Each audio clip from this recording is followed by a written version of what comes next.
In astrology, which house signify love? That was a question that a young man had asked a few days ago. Today, I will answer. The whole source of the love that you seek is in the fifth house of your birth chart. Love is one thing, marriage is another thing. Marriage is only a working partnership. Love is something else, altogether different than what marriage is. Marriage is the decision of the intellect. Love is an entirely different matter. Love has absolutely no relation to logic, to rules, to intellect. It is quite unconnected to thought. Love happens. The word happen is beautiful. I personally love this word because whatever happens is never planned, it just happens. Love, life is never planned, it just happens, and so does sannyas. The Master says, love is life, love is God, love is sannyas. That is the reason why fifth house is significant. That is the reason why fifth lord is significant. And that is the reason why love is significant. Love needs a tremendous courage. When a man or woman is fired up with love, they can go to any extent to attain the love that they seek. Fifth house also signify courage. Remember, fifth house is represented by the sign Leo, the lion. Courage doesn't always roar. Sometimes courage is that little voice at the end of the day that says, I'll try again tomorrow. Love is the source that brings courage. This love can be the love for a person or for the nation. Freedom fighters became fighters because they had a tremendous love for the nation. Bhagat Singh, Lokmanya Tilak, Veer Savarkar, Mahatma Gandhi, and many freedom fighters were aflamed with love for our country. It is always love that triggers the whole story of life. It is always love that brings life to our being. Without love, a man is just a body, an empty temple without the deity. With love, the deity arrives, the temple is no more empty. In the beginning, you are seeking love, then someday, at some place, you fall in love. But the real maturity comes when you no more fall in love, but you become love. The Master says, falling in love, you remain a child. Rising in love, you mature. By and by, love becomes not a relationship, it becomes a state of your being. Not that you are in love, now you are love. The whole purpose of life is to become love. Love is the goal, life is the journey to attain the goal, love. Only a man who can become love can live life in totality, and only a man who can live life with love can one day attain the Buddhahood. It is all interconnected, and the thread that connects love, life, sannyas is love. A man or woman whose fifth house is aflame with Mars, Sun, Jupiter, or Venus, or Moon is indeed a man of love. He loves romance, but one must understand that a romance can be of many layers from the base to the high level. One must understand that the Oxford Dictionary defines the word romance as a kind of adventure, and adventures can be of many levels and of all kinds. And the very first adventure that love initiates is to jump into the unknown. Once you are in love, once you are aflame with love, once your whole being is fired up with love, you can jump, you will jump. That is how many lovers have jumped and risked their life. And there has been absolutely no regret, because love never regrets. When you love, you simply love. And when this love is raised to the higher altitudes, spiritualism, then you have someone as beautiful as John the Baptist, Peter the fisherman, Ananda, Arjuna, who has so much love for their master that they never looked back, never asked a single question, never raised any doubts. They simply jumped into the unknown. They followed the Master.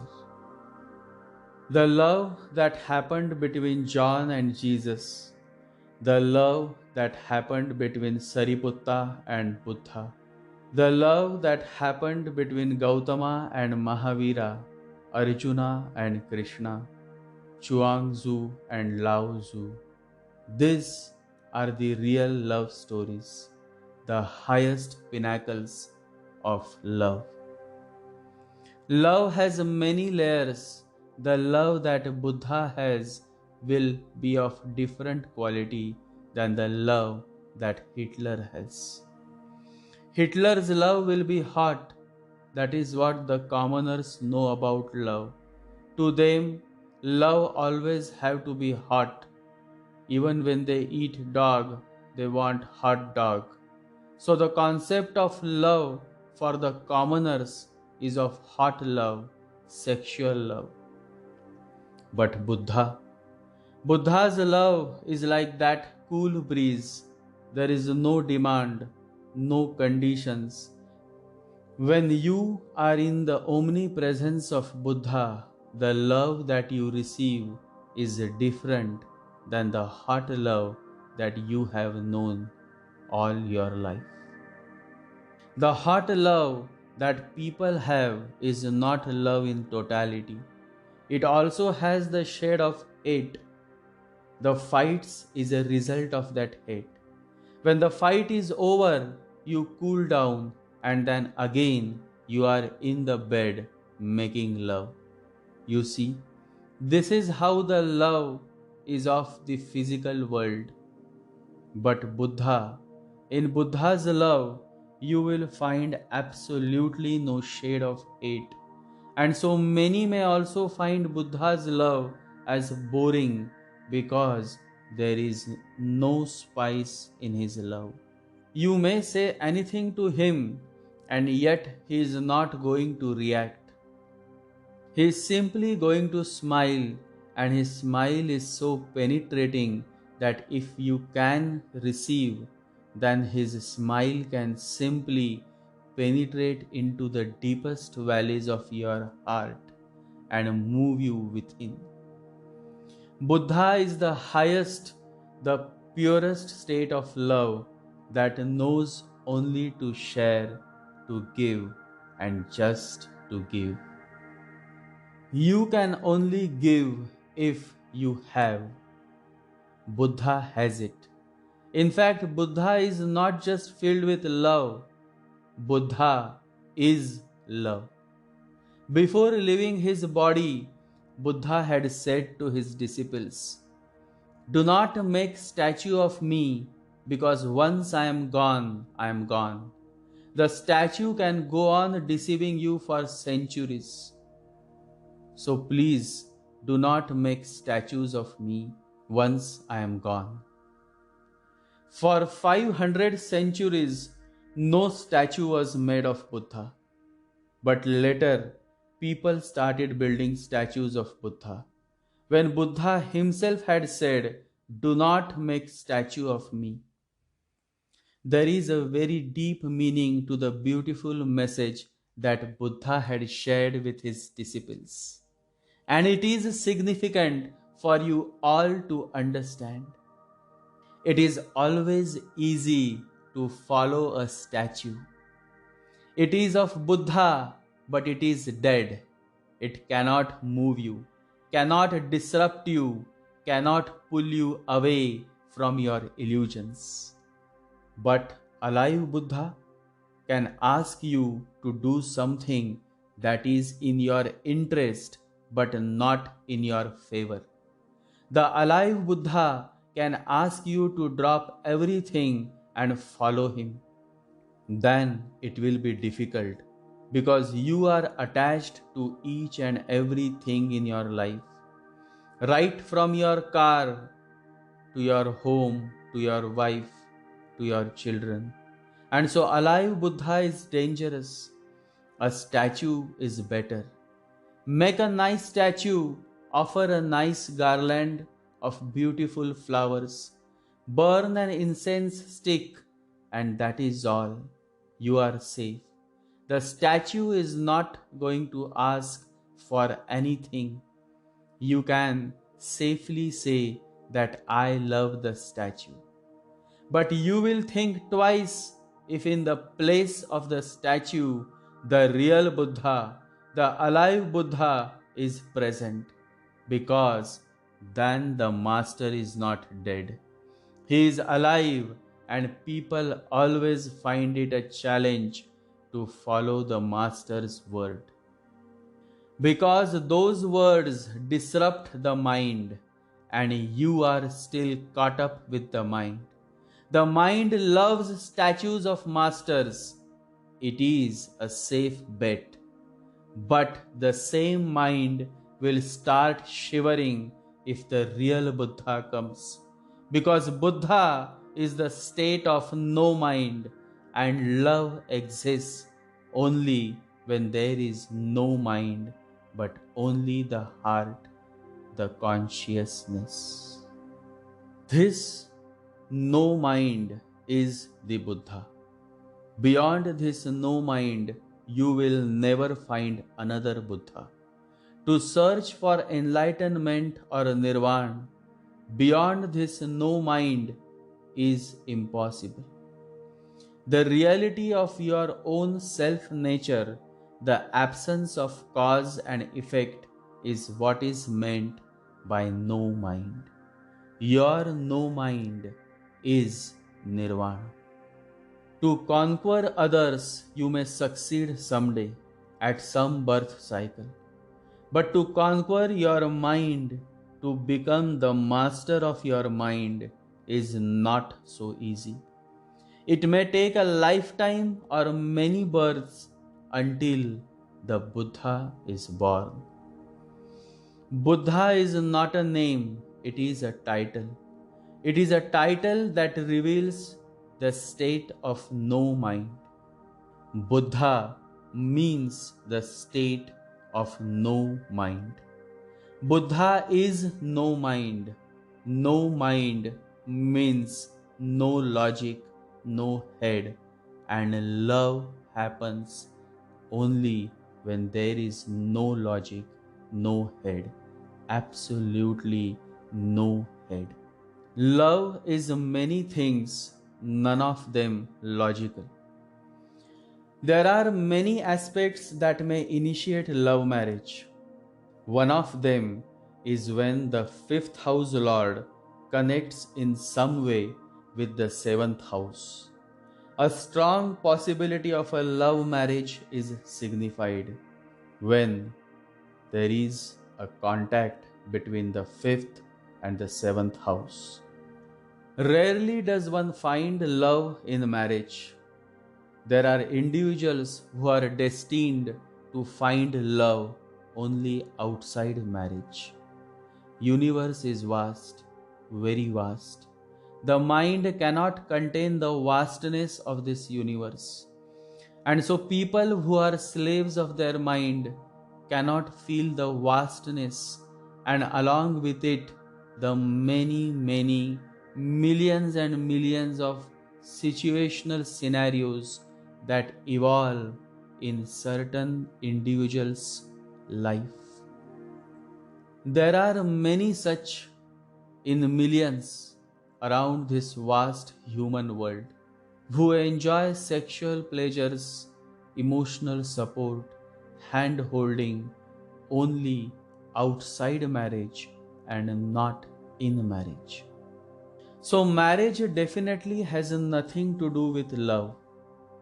In a rare case, in exceptional case, if marriage happens out of love, then it is a different thing.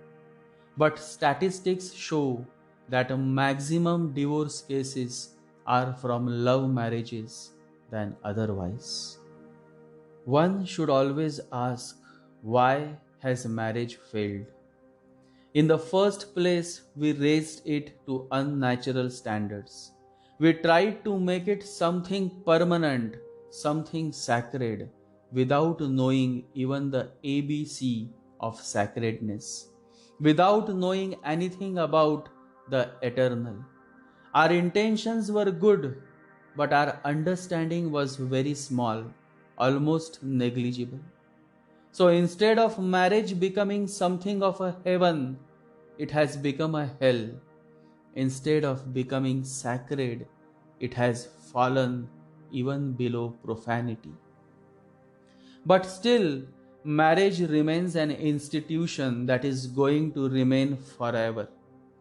For the sole reason that marriage is a part of tradition, a practical medium to attain material gains. During the imperial age, the kings would have many marriages with many princes of princely states, because those marriages would secure the material gains and strengthen his authority over more provinces and more people. So, marriage is always going to remain. It is not a necessity, but it has been made compulsory because it has absolutely nothing to do with love, but more to do with status and society. For love, only fifth house and fifth house lord's connection with Venus is enough. For love marriage, the seventh house connection with the fifth house is necessary. Generally, women or men having Mars Venus conjunction are highly sexual by nature. So, sexuality is seen, but this sexuality has absolutely nothing to do with marriage. Venus Moon conjunction is a highly sexual conjunction. This is also a pleasure seeking bhogi person and enjoys many sexual pleasures in life along with other luxuries of life. Venus Rahu conjunction always wants more and more sex. Real time sex that lasts longer and not just for a few minutes. Venus Uranus conjunction, these people like to have unique way of doing sex. They always try out new things to add excitement to their sexual experiences. Venus Neptune. This person lacks actual action in the bed. He goes on imagining and fantasizing, and in the process irritates the partner. Human life comes with many flavors, and a human becomes godly when there is absolutely no flavor left. Nirguna. When there is no sattvic guna, no tamasic guna, and no rajasic guna, but nirguna. Nar to Narayan, that is the whole journey. My fellows, that is the whole journey. Nar means human. The nature of human is of pleasure seeking. And Narayan is the nature of being a yogi, God seeking. So the transformation is the goal of this journey, from pleasure seeking Nar to God seeking Narayan, yogi. God is a person, godliness is a quality. You cannot become God, but you can be godly. Birth happens. Today, a woman is not happy in her marriage, not satisfied in her marriage, then she will come back. Today, a man is not happy in his marriage, not satisfied in his marriage, he will come back. This is how the cycle of birth and rebirth continues. You keep coming back, and society has made this more complicated because society blocks the men and women to seek pleasures from elsewhere.